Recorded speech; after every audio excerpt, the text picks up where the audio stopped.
My name is Jaden from class 3E2. My groupmates are Guo Feng and Jay, and this is our chemistry ICT project on salts.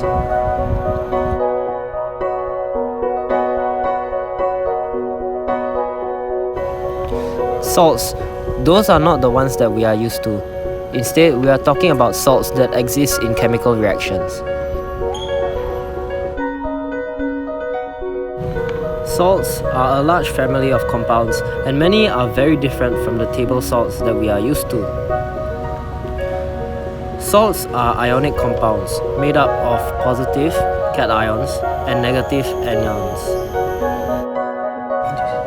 Ionic compounds are electrically neutral. Now, let's move on to the solubility of different salts. One example, which is table salt, sodium chloride, is soluble in water. So, are salts soluble or not?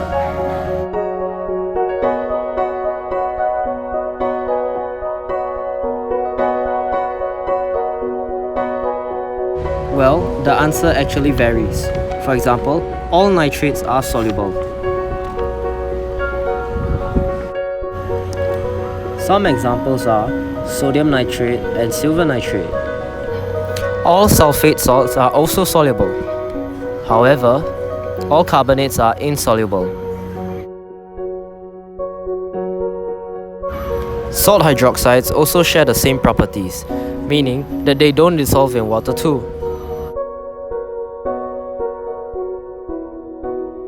This is a table on the solubility of salts. Well, how do we prepare soluble salts? Well, we use the method known as the excess solid method.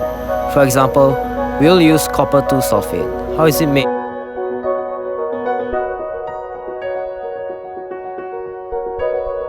First, we take an excess amount of copper 2 oxide and add it to an acid.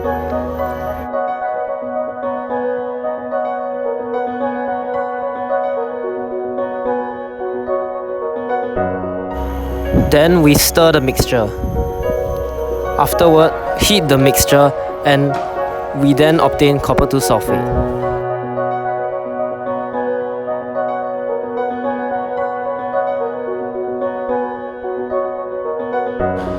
Let's use a chemical equation to show it.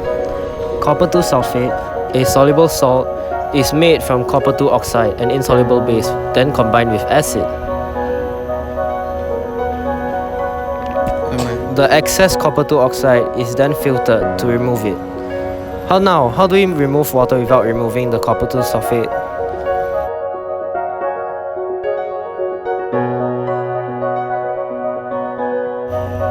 First, we heat up the mixture until it is saturated.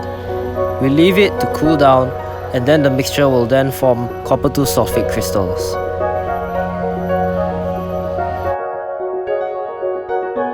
Now, let's move on to titration. Now we will be conducting titration experiments. And a universal indicator is indispensable in this experiment.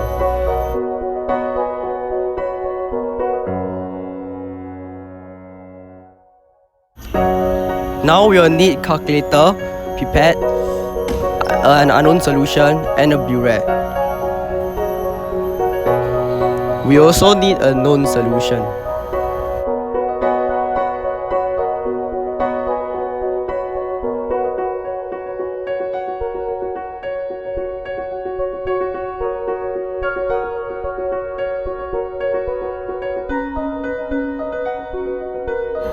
Now we move on to the steps of the titration experiment.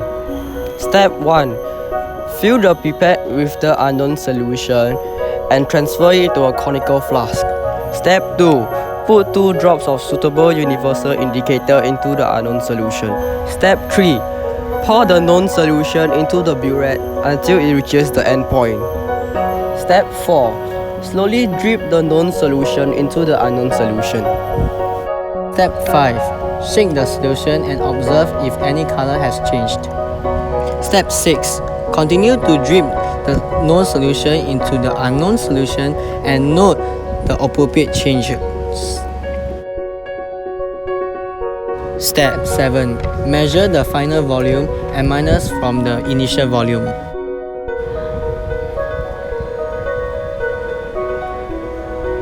Step 8. Repeat the experiment 2 more times and calculate the average known solution used. Here are some suitable indicators for the experiment. Both the known and unknown solution can be either alkaline or acid. We have come to the end of our ICT project. Thank you for your kind attention.